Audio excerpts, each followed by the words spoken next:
ದೇಶದ 80ನೇ ಸ್ವಾತಂತ್ರ್ಯ ದಿನಾಚರಣೆ ಕಾಶ್ಮೀರದಿಂದ ಕನ್ಯಾಕುಮಾರಿಯವರೆಗೂ ಯಶಸ್ವಿಯಾಗಿ ನಡೆಯಿತು. ಅಡ್ಡಿ ಆತಂಕ ಅಡೆತಡೆಗಳಿಲ್ಲದೆ ತ್ರಿವರ್ಣ ಹಬ್ಬ ದಶ ದಿಕ್ಕುಗಳಲ್ಲೂ ಅದ್ಧೂರಿಯಾಗಿ ಆಚರಿಸಲಾಯಿತು. ಕೆಂಪುಕೋಟೆಯಲ್ಲಿ 13ನೇ ಬಾರಿಗೆ ಧ್ವಜಾರೋಹಣ ಮಾಡಿದರು ಪ್ರಧಾನಿ ನರೇಂದ್ರ ಮೋದಿ. ವಿಕಸಿತ ಭಾರತಕ್ಕಾಗಿ ಯುವಕರ ಶಕ್ತಿಯ ಜೊತೆಗೆ ಸಪ್ತಧಾರೆ ಯೋಜನೆಗಳನ್ನೂ ಘೋಷಿಸಿದರು.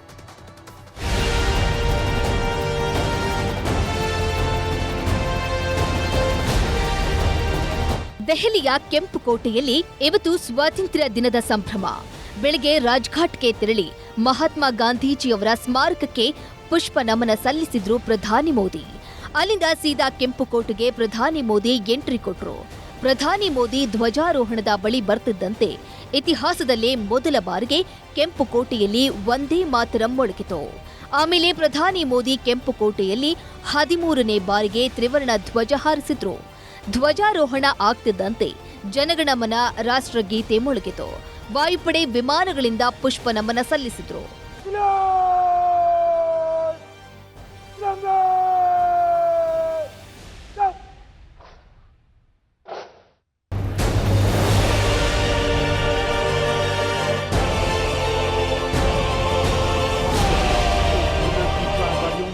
ಧ್ವಜಾರೋಹಣದ ಬಳಿಕ ಪ್ರಧಾನಿ ಮೋದಿ ದೇಶವನ್ನ ಉದ್ದೇಶಿಸಿ ಭಾಷಣ ಮಾಡಿದ್ರು.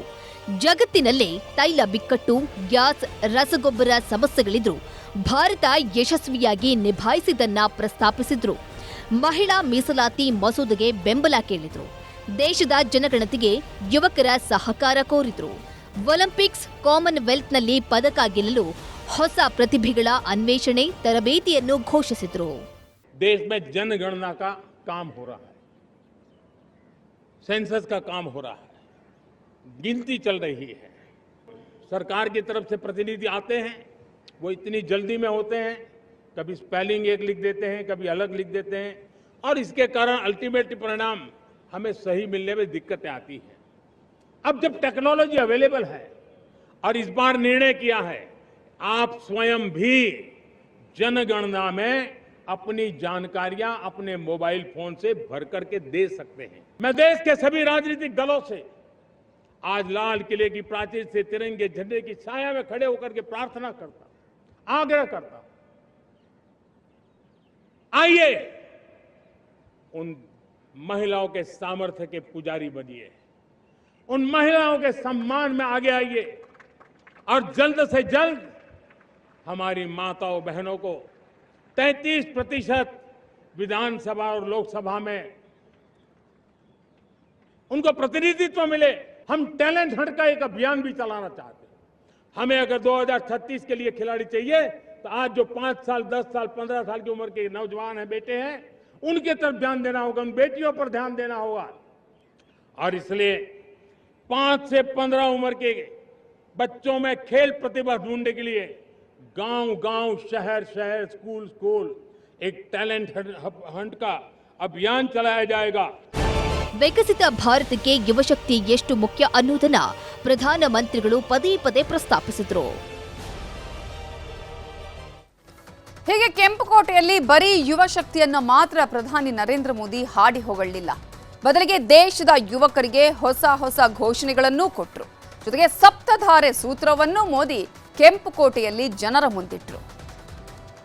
ದೇಶದ 1 ಕೋಟಿ ಯುವ ಸಮೂಹಕ್ಕೆ ಎಐ ಕೌಶಲ್ಯ ತರಬೇತಿಯನ್ನ ಕೊಡುವುದು, ಸ್ಪರ್ಧಾತ್ಮಕ ಪರೀಕ್ಷೆಗಳಿಗೆ ಉಚಿತ ಆನ್ಲೈನ್ ಕೋಚಿಂಗ್ ಅನ್ನು ಕೊಡುವಂಥದ್ದು, ಮುಂದಿನ 2 ವರ್ಷಗಳಲ್ಲಿ 8 ಹೊಸ ಸೆಮಿಕಂಡಕ್ಟರ್ ಘಟಕಗಳನ್ನು ರಚಿಸುವುದು, ವಿಕಸಿತ ಭಾರತ 2047ರ ಗುರಿಯನ್ನ ತಲುಪೋದಕ್ಕೆ ಸಪ್ತಧಾರೆ ಸೂತ್ರವನ್ನ ಕೂಡ ಅವರು ಘೋಷಣೆ ಮಾಡಿದ್ದಾರೆ.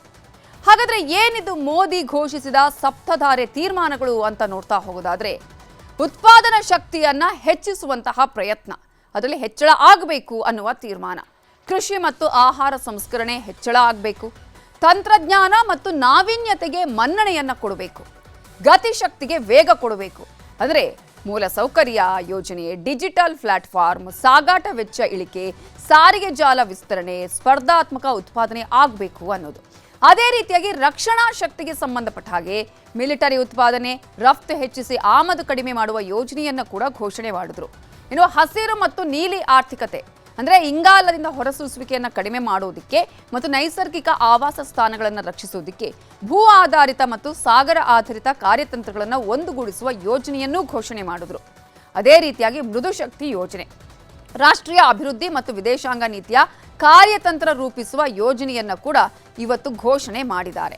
ಈ ರೀತಿಯಾಗಿ ಇವತ್ತು ಪ್ರಧಾನಿ ನರೇಂದ್ರ ಮೋದಿ 2047ರ ಹೊತ್ತಿಗೆ ಯಾವ ರೀತಿಯಾಗಿ ವಿಕಸಿತ ಭಾರತ ಇರಬೇಕು, ಮುಂದಿನ ದಿನಗಳಲ್ಲಿ ಯಾವ ರೀತಿಯಾಗಿ ಭಾರತದ ಒಂದು ನೀಲನಕ್ಷೆ ಇರಬೇಕು ಅನ್ನೋದರ ಬಗ್ಗೆ ಕೂಡ ಇವತ್ತು ಮಾತಾಡಿದ್ರು, ಘೋಷಣೆ ಮಾಡಿದ್ರು. ಇದು ಪ್ರಧಾನಿ ಅವರು ಇವತ್ತು ಹೇಳಿದಂತಹ ಘೋಷಣೆಗಳಾದರೆ, ಇನ್ನು ಬೆಂಗಳೂರಿನ ಮಾಣಿಕ್ ಷಾ ಪರೇಡ್ ಮೈದಾನದಲ್ಲಿ 80ನೇ ಸ್ವಾತಂತ್ರ್ಯ ದಿನಾಚರಣೆಯನ್ನು ಅದ್ಧೂರಿಯಾಗಿ ನಡೆಸಲಾಯಿತು. ಮುಖ್ಯಮಂತ್ರಿಗಳಾಗಿ ಇದೇ ಫಸ್ಟ್ ಟೈಮ್ ಡಿ.ಕೆ. ಶಿವಕುಮಾರ್ ಧ್ವಜಾರೋಹಣ ಮಾಡಿದ್ರು. ಇದೇ ವೇಳೆ ರಾಜ್ಯದ ಜನರಿಗೆ ಡಿ.ಕೆ. ಶಿವಕುಮಾರ್ ಹೊಸ ಘೋಷಣೆಗಳನ್ನೂ ಮಾಡಿದ್ದಾರೆ.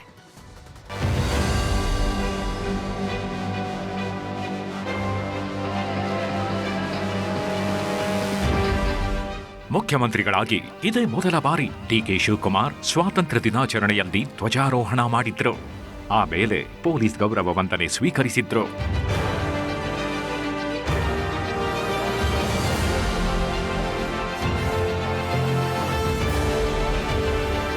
ಮಾಣಿಕ್ ಷಾ ಮೈದಾನದಲ್ಲಿ ಮಾತನಾಡಿದ ಸಿಎಂ ಡಿ.ಕೆ. ಶಿವಕುಮಾರ್ ಅವರು ಕಾಂಗ್ರೆಸ್ ಸರ್ಕಾರದ ಸಾಧನೆಗಳನ್ನ ಹೇಳಿಕೊಂಡರು. ಪಂಚಾಯಿತಿ ಮಟ್ಟದಿಂದ ರಾಜ್ಯ ಮಟ್ಟದವರೆಗೆ ಜನರ ಕುಂದುಕೊರತೆ ಆಲಿಸಲು ಹೊಸದಾಗಿ ಪ್ರಜಾಸೇವೆ ಇಲಾಖೆ ಸ್ಥಾಪಿಸಲಾಗಿದೆ. ಪಂಚಾಯಿತಿ ಮಟ್ಟದಲ್ಲಿ ರಾಜ್ಯ ಮಟ್ಟದವರೆಗೆ ಜನರ ಕುಂದುಕೊರತೆಗಳನ್ನ ಮತ್ತು ಸಮಸ್ಯೆಗಳನ್ನು ಆಲಿಸಲು ಹೊಸದಾಗಿ ಪ್ರತ್ಯೇಕ ಪ್ರಜಾಸೇವೆ ಇಲಾಖೆಯನ್ನು ಕೂಡ ಈಗಾಗಲೇ ನಾನು ಸ್ಥಾಪನೆಯನ್ನು ಮಾಡಿದ್ದು ತಮಗೆಲ್ಲ ಈಗಾಗಲೇ ತಿಳಿದಿರಬಹುದು. ಈ ಇಲಾಖೆಯಿಂದ ಎಲ್ಲ ಜಿಲ್ಲಾ ಉಸ್ತುವಾರಿ ಸಚಿವರುಗಳು ಜನಸಂಪರ್ಕ ಸಭೆಗಳನ್ನು ನಡೆಸಲಿದ್ದಾರೆ. ಇನ್ನು ರಾಜ್ಯದಲ್ಲಿ ಈ ವರ್ಷ ಕಾಡ್ತಿರೋ ಬರದ ಬಗ್ಗೆಯೂ ಮಾತಾಡಿದ್ರು. ಬರ ನಿರ್ವಹಣೆಗೆ ಸರ್ಕಾರ ದೃಢ ಹೆಜ್ಜೆ ಇಟ್ಟಿದೆ ಅಂದ್ರು. ಆಮೇಲೆ ಶಾಲಾ ಕಾಲೇಜುಗಳಲ್ಲಿ ಎಐ ಶಿಕ್ಷಣ ವ್ಯವಸ್ಥೆ ಜಾರಿ ಮಾಡುವುದಾಗಿ ಸಿಎಂ ಘೋಷಿಸಿದ್ರು.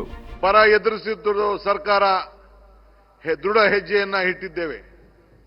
ಇವತ್ತು ಪ್ರಧಾನಮಂತ್ರಿಗಳು ಕೂಡ ಈ ಬರದ ಬಗ್ಗೆ ನಮಗೀಗಾಗಲೇ ಮುನ್ಸೂಚನೆಯನ್ನ ಕೊಟ್ಟಿದ್ದಾರೆ.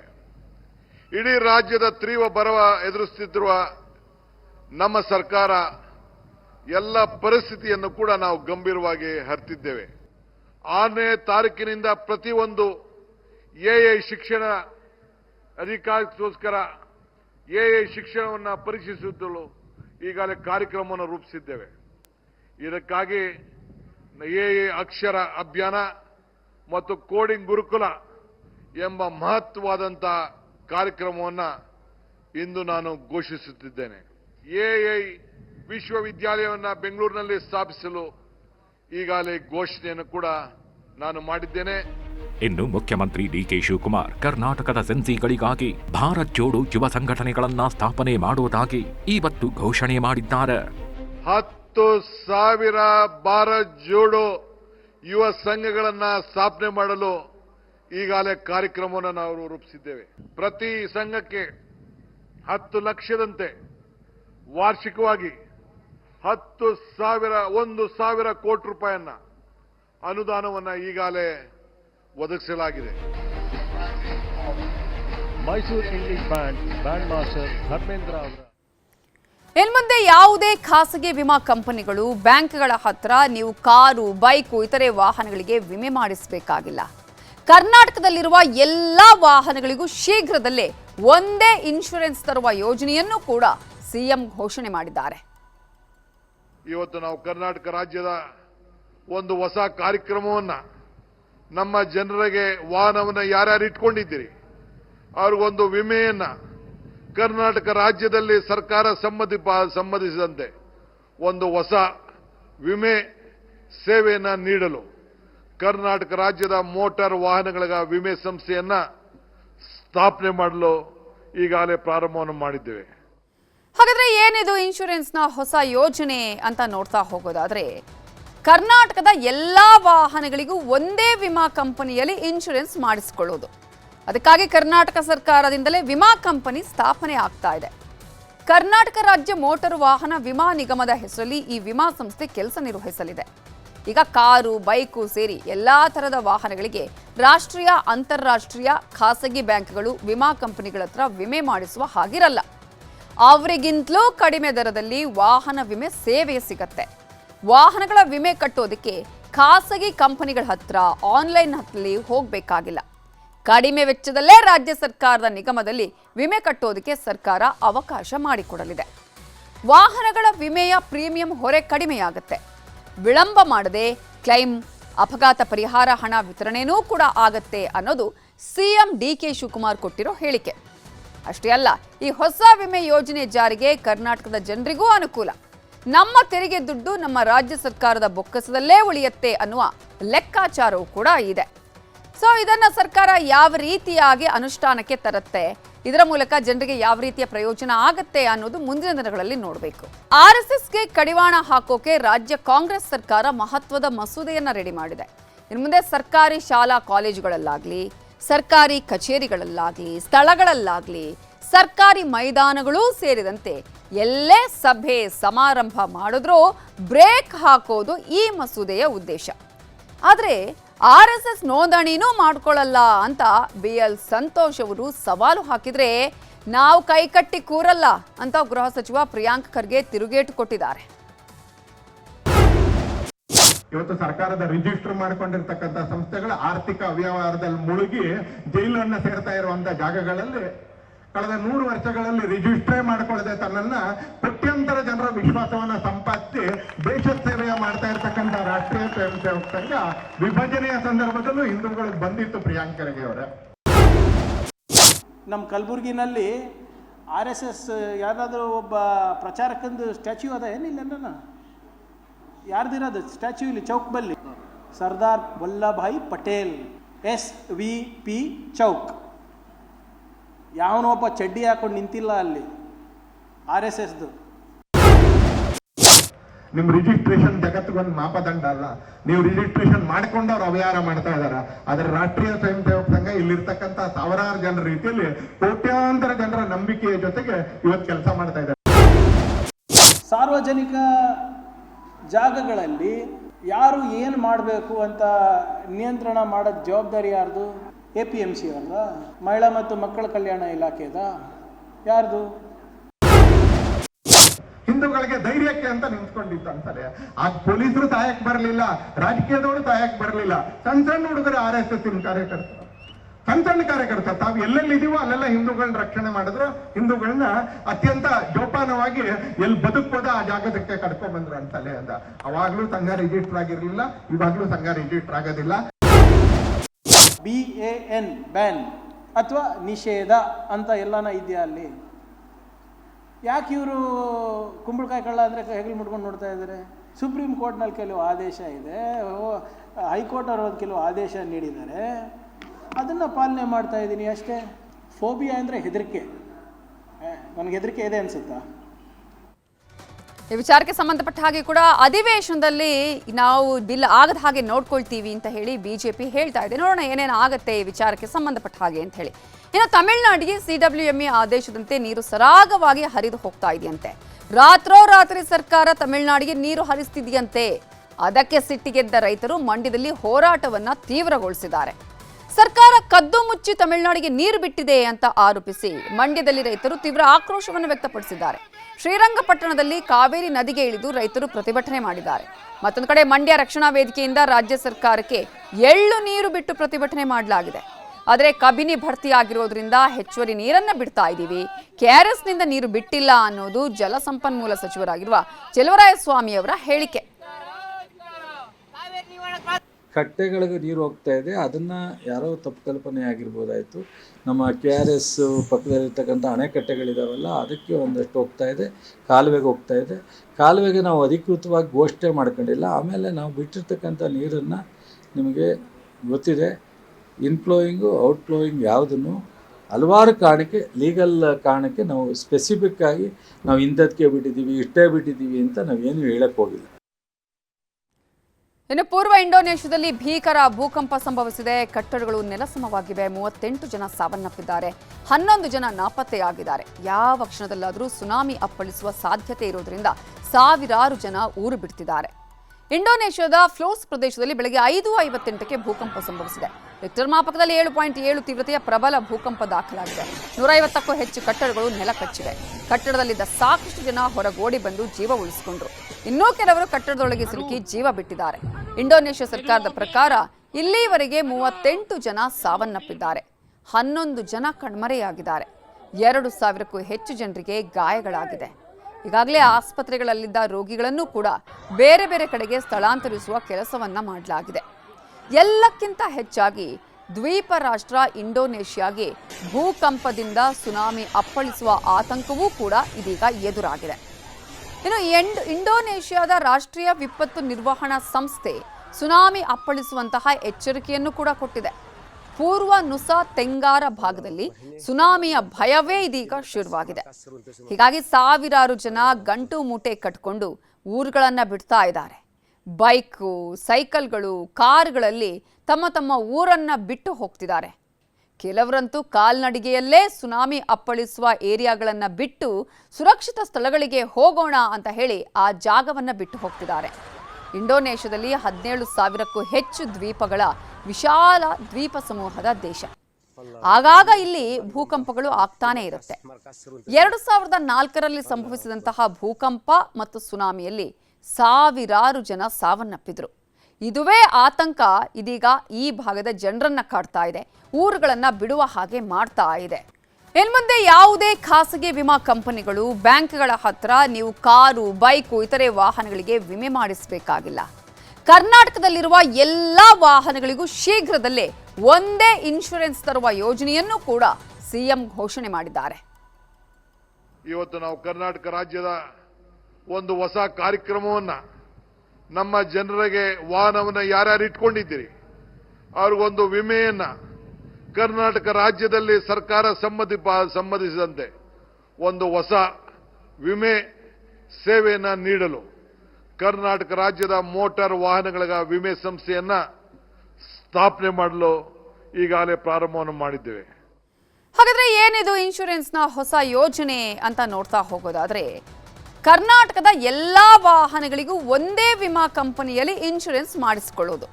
ಅದಕ್ಕಾಗಿ ಕರ್ನಾಟಕ ಸರ್ಕಾರದಿಂದಲೇ ವಿಮಾ ಕಂಪನಿ ಸ್ಥಾಪನೆ ಆಗ್ತಾ ಇದೆ. ಕರ್ನಾಟಕ ರಾಜ್ಯ ಮೋಟಾರು ವಾಹನ ವಿಮಾ ನಿಗಮದ ಹೆಸರಲ್ಲಿ ಈ ವಿಮಾ ಸಂಸ್ಥೆ ಕೆಲಸ ನಿರ್ವಹಿಸಲಿದೆ. ಈಗ ಕಾರು, ಬೈಕು ಸೇರಿ ಎಲ್ಲಾ ತರದ ವಾಹನಗಳಿಗೆ ರಾಷ್ಟ್ರೀಯ, ಅಂತಾರಾಷ್ಟ್ರೀಯ ಖಾಸಗಿ ಬ್ಯಾಂಕ್ಗಳು ವಿಮಾ ಕಂಪನಿಗಳ ಹತ್ರ ವಿಮೆ ಮಾಡಿಸುವ ಹಾಗಿರಲ್ಲ. ಅವರಿಗಿಂತಲೂ ಕಡಿಮೆ ದರದಲ್ಲಿ ವಾಹನ ವಿಮೆ ಸೇವೆ ಸಿಗತ್ತೆ.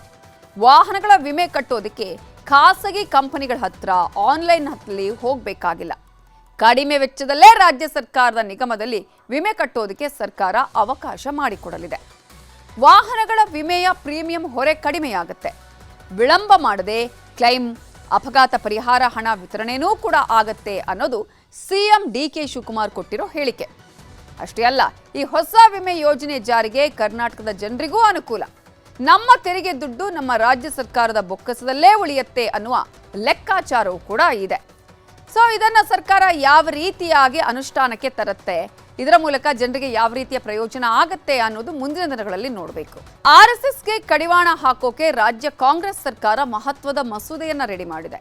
ಇನ್ನು ಮುಂದೆ ಸರ್ಕಾರಿ ಶಾಲಾ ಕಾಲೇಜುಗಳಲ್ಲಾಗ್ಲಿ, ಸರ್ಕಾರಿ ಕಚೇರಿಗಳಲ್ಲಾಗ್ಲಿ, ಸ್ಥಳಗಳಲ್ಲಾಗ್ಲಿ, ಸರ್ಕಾರಿ ಮೈದಾನಗಳೂ ಸೇರಿದಂತೆ ಎಲ್ಲೇ ಸಭೆ ಸಮಾರಂಭ ಮಾಡಿದ್ರೂ ಬ್ರೇಕ್ ಹಾಕೋದು ಈ ಮಸೂದೆಯ ಉದ್ದೇಶ. ಆದರೆ ಆರ್ಎಸ್ಎಸ್ ನೋಂದಣಿನೂ ಮಾಡ್ಕೊಳ್ಳಲ್ಲ ಅಂತ BL ಸಂತೋಷ್ ಅವರು ಸವಾಲು ಹಾಕಿದ್ರೆ ನಾವು ಕೈಕಟ್ಟಿ ಕೂರಲ್ಲ ಅಂತ ಗೃಹ ಸಚಿವ ಪ್ರಿಯಾಂಕ್ ಖರ್ಗೆ ತಿರುಗೇಟು ಕೊಟ್ಟಿದ್ದಾರೆ. ಇವತ್ತು ಸರ್ಕಾರದ ರಿಜಿಸ್ಟರ್ ಮಾಡಿಕೊಂಡಿರ್ತಕ್ಕಂಥ ಸಂಸ್ಥೆಗಳ ಆರ್ಥಿಕ ಅವ್ಯವಹಾರದಲ್ಲಿ ಮುಳುಗಿ ಜೈಲನ್ನ ಸೇರ್ತಾ ಇರುವಂತಹ ಜಾಗಗಳಲ್ಲಿ ಕಳೆದ 100 ವರ್ಷಗಳಲ್ಲಿ ರಿಜಿಸ್ಟ್ರೇ ಮಾಡಿಕೊಳ್ಳದೆ ತನ್ನನ್ನ ಕೋಟ್ಯಂತರ ಜನರ ವಿಶ್ವಾಸವನ್ನ ಸಂಪಾದಿಸಿ ದೇಶ ಸೇವೆಯ ಮಾಡ್ತಾ ಇರ್ತಕ್ಕಂಥ ರಾಷ್ಟ್ರೀಯ ಸ್ವಯಂ ಸೇವಕ ಸಂಘ ವಿಭಜನೆಯ ಸಂದರ್ಭದಲ್ಲೂ ಹಿಂದೂಗಳಿಗೆ ಬಂದಿತ್ತು. ಪ್ರಿಯಾಂಕ್ ಖರ್ಗೆ ಅವರೇ, ನಮ್ಮ ಕಲಬುರಗಿನಲ್ಲಿ RSS ಯಾರಾದರೂ ಒಬ್ಬ ಪ್ರಚಾರಕಂದು ಸ್ಟ್ಯಾಚ್ಯೂ ಅದ ಏನಿಲ್ಲ, ಯಾರ್ದಿರೋದು ಸ್ಟ್ಯಾಚ್ಯೂ ಇಲ್ಲಿ ಚೌಕ್ ಬಲ್ಲಿ, ಸರ್ದಾರ್ ವಲ್ಲಭಾಯ್ ಪಟೇಲ್ SVP ಚೌಕ್.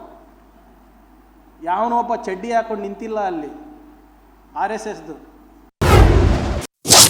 ನಿಮ್ ರಿಜಿಸ್ಟ್ರೇಷನ್ ಜಗತ್ತಿಗೊಂದು ಮಾಪದಂಡ ಅಲ್ಲ.